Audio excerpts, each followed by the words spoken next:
इमरान खान के खिलाफ cipher case में जेल ट्रायल कलअदम करार देने के बाद आज इस केस की पहली समाअत जुडिशल कॉम्प्लेक्स इस्लामाबाद में हुई, जिसमें जज अबुल हसन जुल्करनैन ने इमरान खान और शाह महमूद कुरैशी को 28 नवंबर की अगली समाअत में पेश करने का हुक्म दे दिया है। जबकि आज इलेक्शन कमीशन ने तहरीक इंसाफ के इंट्रा पार्टी इंतखाबात के मामले पर अपना महफूज फैसला भी सुना दिया है और पीटीआई को हुक्म दिया है कि वो 20 दिन के अंदर अंदर इंट्रा पार्टी इंतखाबात करा के उसके नताइज 7 दिन में इलेक्शन कमीशन में जमा करवाए, वरना अगले इंतखाबात के लिए उसे अपना बल्ले का निशान, इंतखाबी निशान नहीं मिलेगा।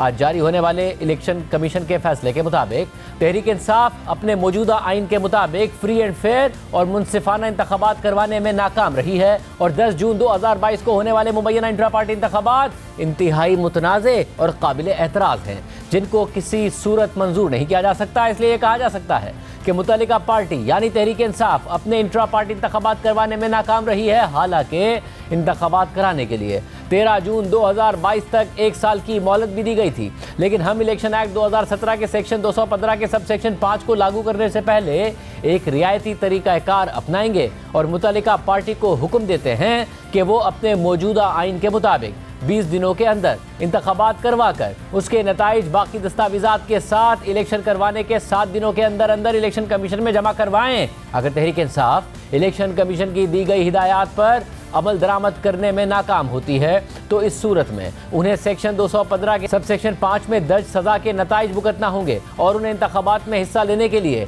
इंतखाबी निशान नहीं अलॉट किया जाएगा। इस फैसले की रोशनी में तहरीक इंसाफ को 20 दिनों के अंदर अंदर इंट्रा पार्टी इंतखाबात करवाने हैं और उन 20 दिनों की डेडलाइन आज इस फैसले के आने के बाद से ही शुरू हो गई है। इलेक्शन कमीशन ने आज अपने फैसले में जिस शिक का हवाला दिया है उसके मुताबिक अगर एक सियासी जमात या जमातें जिन्हें सब सेक्शन 4 के तहत शो कॉज नोटिस जारी किया जाए और वो सेक्शन 209 और 210 की तामील करने में नाकाम रहे तो कमीशन उन्हें सुनने के लिए मोहलत देने के बाद उन्हें इंतखाबात में हिस्सा लेने के लिए इंतखाबी निशान के हुसूल के लिए नाअहल करार देगा और कमीशन इस सियासी जमात को इस हवाले से आइंदा होने वाले इंतखाबात में भी इंतखाबी निशान अलॉट नहीं करेगा। यानी अब पीटीआई के पास इंट्रा पार्टी इंतखाबात करवाने के लिए आज के बाद सिर्फ 19 दिन है। पीटीआई के वकला ने इलेक्शन कमीशन के फैसले को चैलेंज करने का ऐलान करते हुए इस फैसले में ताखीर पर सवाल उठा दिए हैं। इलेक्शन कमीशन के फैसले पर रद्द-ए-अमल देते हुए इस केस में तहरीक इंसाफ के वकील बैरिस्टर गौहर अली ने कहा कि फैसले से दुख हुआ है, फैसला सुनाने में ताखीर के पीछे कोई खास मकसद था, हम इस ऑर्डर को मुनासिब फोरम पर चैलेंज करेंगे। आज हमें इस फैसले से बड़ा दुख हुआ है, इसको इतना डिले किया गया आज के दिन तक, इसके पीछे कोई खास मकसद है। लेकिन एक बात की जरूर हमें तसल्ली है कि इलेक्शन कमीशन ने आज जो ऑर्डर किया है उसके मुताबिक बल्ला हमारा निशान है, बल्ले का निशान बैलेट पेपर पे रहेगा। इस ऑर्डर को हम अप्रोप्रिएट फोरम पे चैलेंज करेंगे, ये हमारा राइट है। खान साहब की कोई डिस्क्वालिफिकेशन नहीं है।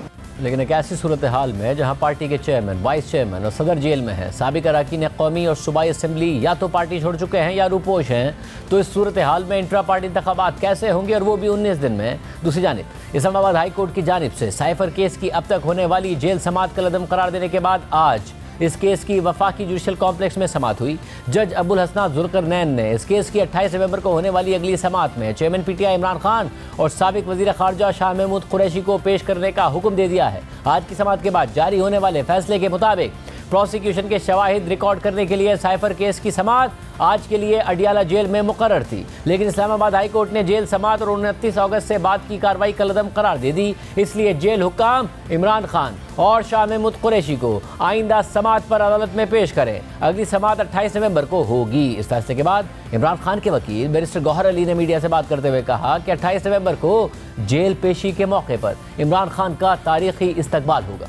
अगर ये सिर्फ उसको लेके आएंगे, अगर ये रात के अंधेरे में तो लेके नहीं आ सकते, कोर्ट प्रोसीडिंग लेके आएंगे। इंशाल्लाह ताला लोग आएंगे और बड़े तादाद में आएंगे। इंशाल्लाह ताला बहुत बड़ा इस्तकबाल होगा खान साहब। इस हवाले से बात करेंगे। हमारे साथ मौजूद हैं तहरीक इंसाफ के रहनुमा हामिद खान साहब, जिनकी आज अडियाला जेल में चेयरमैन पीटीआई इमरान खान से मुलाकात भी हुई है। हामिद खान साहब, बहुत शुक्रिया हमें शो में ज्वाइन करने के लिए। हामिद खान साहब, ज़ाहिर है आज आपकी मुलाकात भी हुई है और आज एक अहम फैसला आया है और वो ये कि इलेक्शन कमीशन ने कहा है कि 20 दिन के अंदर अंदर अगर इंतखाबात इंट्रा पार्टी इलेक्शन नहीं कराए तो तहरीक इंसाफ को इंतखाबी निशान जो कि बल्ला है वो अलॉट नहीं किया जाएगा। क्या सोच रही है पार्टी अब इस हवाले से? देखिए, मैं समझता हूं कि इस फैसले की जस्टिफिकेशन नहीं थी, क्योंकि इलेक्शंस जो कराए जाते हैं इंट्रा पार्टी इलेक्शन वो 4 साल के लिए होते हैं। तो इलेक्शंस कराने से अभी तक इतना वक्त नहीं गुजरा था। तो जो इलेक्शंस के पहले के रिजल्ट्स थे जो कि इलेक्शन कमीशन को पेश किए जा चुके थे, उनको ही एक्सेप्ट करना चाहिए था, क्योंकि उसकी अभी तक एक्सपायरी नहीं हुई थी। बहरहाल हम इस पर गौर कर रहे हैं। एन मुमकिन है कि हम इसको चैलेंज भी करें इस्लामाबाद हाई कोर्ट में, और हम ये भी कंसिडर कर रहे हैं कि अगर ये रिक्वायरमेंट ही पूरी करनी है तो हालात को सामने रखते हुए हम इंटर पार्टी इलेक्शंस पर भी गौर कर रहे हैं। लेकिन मुश्किल ये है कि इस वक्त हमारी पार्टी लीडरशिप तकरीबन सारी ही जेलों में है, और कुछ पार्टी लीडरशिप मजबूर है अंडरग्राउंड होने में, और हमारे वर्कर्स भी जो कि हमारी नेशनल काउंसिल का हिस्सा बनते हैं इंटर पार्टी इलेक्शंस में, वो भी बहुत सारे जो हैं वो जेलों में हैं या अंडरग्राउंड हैं। इन हालात में इंटर पार्टी इलेक्शन कराना बहुत दुश्वार कौन सा काम है, वरना हम जमहूरी पार्टी है, हमें इंटर पार्टी इलेक्शन कराने से में कोई उज़र नहीं है।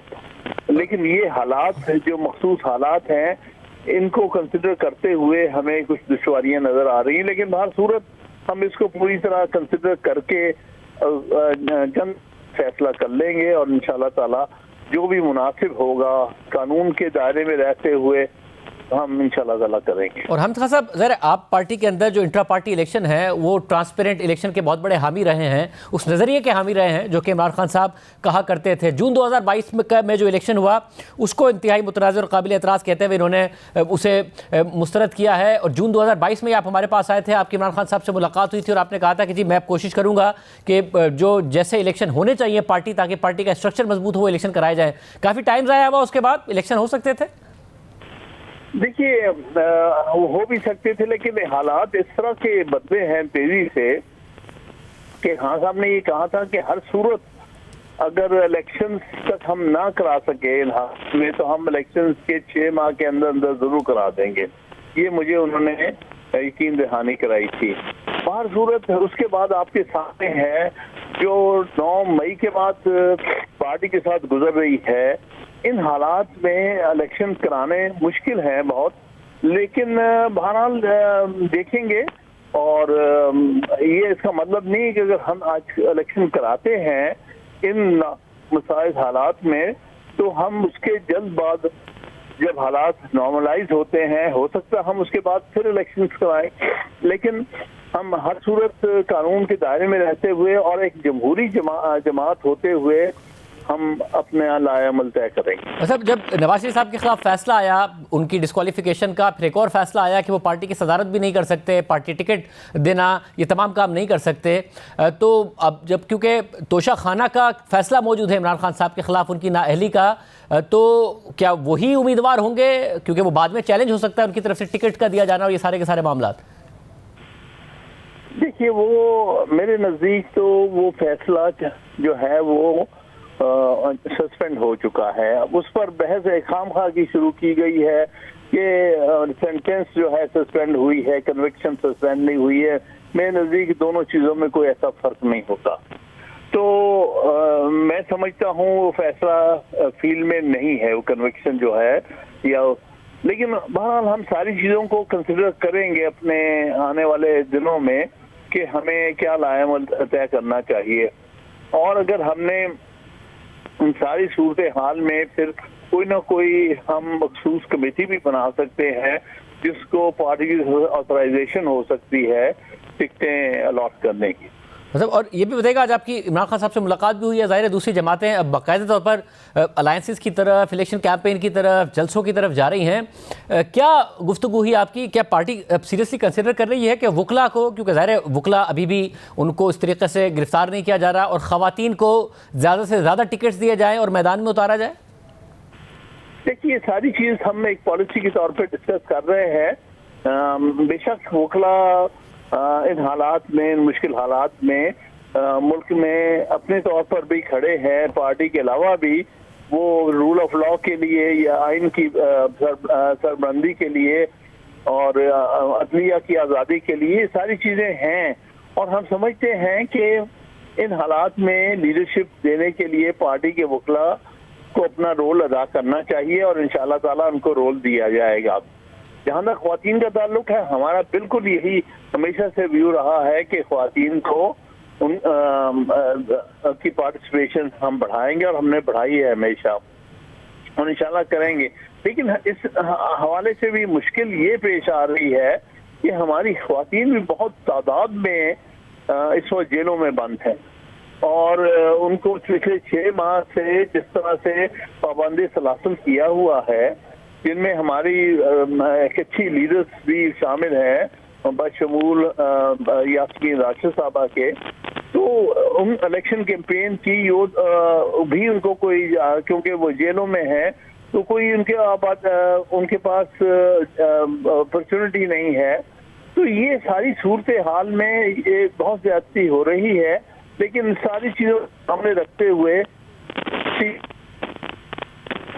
किस तरह ज्यादा से ज्यादा जमहूरियत को सामने रखते हुए वकला की और ख्वातीन की पार्टिसिपेशन करें। एक और मुझे आपकी राय चाहिए, ज़ाहिर आप बड़े सीनियर कानूनदान हैं। डिवीज़न बेंच ने फैसला दिया इस्लामाबाद की और उसके बाद जो ट्रायल था वो अब तक का कलअदम हो गया साइफर केस में, 28 नवंबर से दोबारा होगा। कुछ कानूनदानों की राय है और फिर सुप्रीम कोर्ट से भी कल राय आई जस्टिस सरदार तारिक मसूद साहब की कि आप ये मामला अपील में उठा सकते थे, जिससे तो जो प्रोसिक्यूशन है उसको जो लकूनास थे वो दूर करने का मौका मिलेगा साइफर केस में। आप भी समझते हैं कि बाद में अपील में फ़ायदा होता, एक वीक फैसला आता, वीक ग्राउंड्स पर आता, उसकी खामियों का फ़ायदा अपील में लिया जाता? देखिए, जो फैसला आया उसकी अपनी जगह एक अच्छा फैसला है। वो उसमें कुछ पॉइंट्स ऐसे हैं जिस पर हमें इख्तिलाफ भी है, लेकिन मैं ये अर्ज करना चाहता हूँ कि जो भी उसके बाद की प्लानिंग हो रही है जल्दी जल्दी निपटाने की, वो भी कानून के मुताबिक नहीं है। जो कानून में फौजदारी में जो एक्यूज को दिए गए हैं जो हकूक, वो भी नहीं दिए जा रहे। जैसे पहले भी जो जेल ट्रायल हो रहा था उसमें भी ये हो रहा था और अब जो ओपन ट्रायल भी करने की तैयारियां हो रही हैं उसमें भी जो प्रोसीजर लॉ है, जो ड्यू प्रोसेस है, इसकी पाबंदी नहीं की जा रही। जो वजाहत नजर आ रहा है, जितनी जल्दी नजर आ रही है उनको प्रोसेस करने की, कभी भी ट्रायल इतनी जल्दी नहीं मुकम्मल होते, क्योंकि जब तक के एक्यूज को डिफेंड करने का, तो वो ट्रायल जो है उसको हम मिस ट्रायल कहते हैं। हम उसको समझते हैं कि फेयर ट्रायल और ड्यू प्रोसेस का हिस्सा नहीं है। अच्छा, और मुझे बताइएगा कि 28 नवंबर को जुडिशल कॉम्प्लेक्स में तलब किया है जज अबुल हसनात ने, मगर आपको लग रहा है कि पीटीआई कह तो रही है कि जब बड़ा इस्तकबाल करेंगे, इमरान खान साहब की जब पेशी होगी, ये मुमकिन हो पाएगा? केयर टेकर गवर्नमेंट उससे पहले जेल ट्रायल के हवाले से ही कोई नोटिफिकेशन, कोई ऐसा मामला नहीं कर देगी? ये सारी चीज़ बहरहाल जो इख्तियार में ये बाइख्तियार कुव्वतें हैं वो क्या करती हैं वो आपके सामने ही है। जो कुछ अभी तक हो रहा है या किया जा रहा है, ये टेकर गवर्नमेंट बाहर सूरत में हम समझते हैं कि गैर आईनी हो चुकी हैं, लेकिन इनके हाथ में तो कोई इख्तियार ही नहीं है। सबको पता है कि ये बेइख्तियार है, ये सिर्फ और किसी के इशारे पर जो कर रहे हैं सो कर रहे हैं। लिहाजा ये तो वक्त बताएगा कि कौन क्या करना चाहता है, आइंदा उनका क्या लाया अमल है, उसी के मुताबिक हम अपना लाया अमल तय करेंगे।